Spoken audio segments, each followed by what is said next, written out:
کیا آپ جانتے ہیں کہ یوسف نے اپنے بھائیوں کو بدلے کی بجائے معاف کیوں کیا اور ان سب کا کیا انجام ہوا؟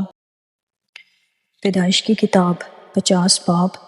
تب یوسف اپنے باپ کے منہ سے لپٹ کر اس پر رویا اور اس کو چوما، اور یوسف نے ان طبیبوں کو جو اس کے نوکر تھے اپنے باپ کی لاش میں خوشبو بھرنے کا حکم دیا۔ سو طبیبوں نے اسرائیل کی لاش میں خوشبو بھری اور اس کے 40 دن پورے ہوئے، کیونکہ خوشبو بھرنے میں اتنے ہی دن لگتے ہیں، اور مصری اس کے لیے 70 دن تک ماتم کرتے رہے۔ اور جب ماتم کے دن گزر گئے تو یوسف نے فرعون کے گھر کے لوگوں سے کہا کہ اگر مجھ پر تمہارے کرم کی نظر ہے تو فرعون سے ذرا عرض کر دو کہ میرے باپ نے یہ مجھ سے قسم لے کر کہا ہے کہ میں تو مرتا ہوں، تو مجھ کو میری گور میں جو میں نے ملک کنعان میں اپنے لیے کھدوائی ہے ملک دفن کرنا، اس لیے ذرا مجھے اجازت دے کہ میں وہاں جا کر اپنے باپ کو دفن کروں اور میں لوٹ کر آ جاؤں گا۔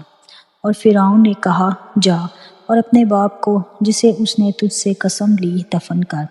سو یوسف اپنے باپ کو دفن کرنے چلا، اور فرعون کے سب خادم اور اس کے گھر کے مسائق اور ملک مصر کے سب مسائق اور یوسف کے گھر کے سب لوگ اور اس کے بھائی اور اس کے باپ کے گھر کے آدمی اس کے ساتھ گئے۔ وہ صرف اپنے بال بچے، بھیڑ بکریوں، گائے بیل جشن کے علاقے میں چھوڑ گئے، اور اس کے ساتھ رتھ اور سوار بھی تھے۔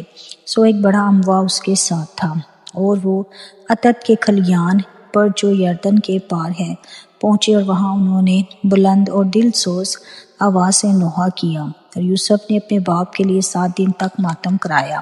اور جب اس ملک کے باشندے یعنی کنعانیوں نے عتت میں کھلیان پر اس طرح کا ماتم دیکھا تو کہنے لگے کہ مصریوں کا یہ بڑا دردناک ماتم ہے۔ سو وہ جگہ ابیل مصریم کہلائی، اور وہ یردن کے پار ہے۔ اور یعقوب کے بیٹوں نے جیسا اس نے ان کو حکم دیا تھا ویسا ہی اس کے لیے کیا، کیونکہ انہوں نے اسے ملک کنعان میں لے جا کر ممرے کے سامنے مغفیلیہ کے کھیت کے مغارے میں، جسے ابراہیم نے فرعون ہتی سے خرید کر گورستان کے لیے اپنی ملکیت بنا لیا تھا، دفن کیا۔ اور یوسف اپنے باپ کو دفن کر کے اپنے بھائیوں اور ان کے ساتھ جو اس کے باپ کو دفن کرنے کے لیے اس کے ساتھ گئے تھے مصر کو لوٹا۔ اور یوسف اپنے بھائیوں کو دوبارہ یقین دلاتا ہے، اور یوسف کے بھائی یہ دیکھ کر کہ ان کا باپ مر گیا کہنے لگے کہ یوسف شاید ہم سے دشمنی کرے اور ساری بدی کا جو ہم نے اس سے کی ہے پورا بدلہ لے۔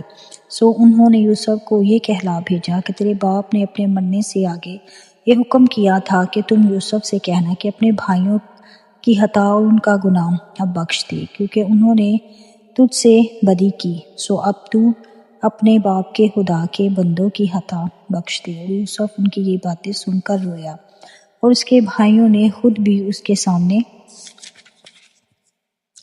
جا کر اپنے سر ٹیک دی اور کہا کہ دیکھ ہم تیرے خادم ہیں۔ یوسف نے ان سے کہا مت ڈرو، کیا میں خدا کی جگہ پر ہوں؟ تم نے تو مجھ سے بدی کرنے کا ارادہ کیا تھا، لیکن خدا نے اس سے نیکی کا قصد کیا تاکہ بہت سے لوگوں کی جان بچائی جائے۔ چنانچہ آج کے دن ایسا ہی ہو رہا ہے، اس لیے تم مت ڈرو، میں تمہاری اور تمہارے بال بچوں کی پرورش کرتا رہوں گا۔ یوں اس نے اپنی ملائم باتوں سے ان کی خاطر جمع کی۔ یوسف کی وفات۔ اور یوسف اور اس کے باپ کے گھر کے لوگ مصر میں رہے، اور یوسف 110 برس تک جیتا رہا۔ اور یوسف نے افرائیم کی اولاد تیسری پشت تک دیکھی، اور منسے کے بیٹے مکیر کی اولاد بھی یوسف نے اپنے گھٹنوں پر کھلایا۔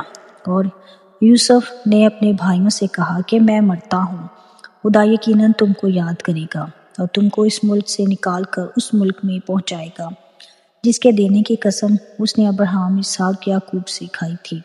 اور یوسف نے اپنے بنی اسرائیل سے قسم لے کر کہا کہ خدا یقیناً تم کو یاد کرے گا، سو تم ضرور ہی میری ہڈیوں کو یہاں سے لے جانا۔ اور یوسف نے 110 برس کا ہو کر وفات پائی، اور انہوں نے اس کی لاش میں خوشبو بھری اور اسے مصر ہی میں تابوت میں رکھا۔ پاک کلام کے پڑھے اور سنے جانے پر خداوند کی برکت ہو، خداوند کا شکر۔ آمین. God bless you.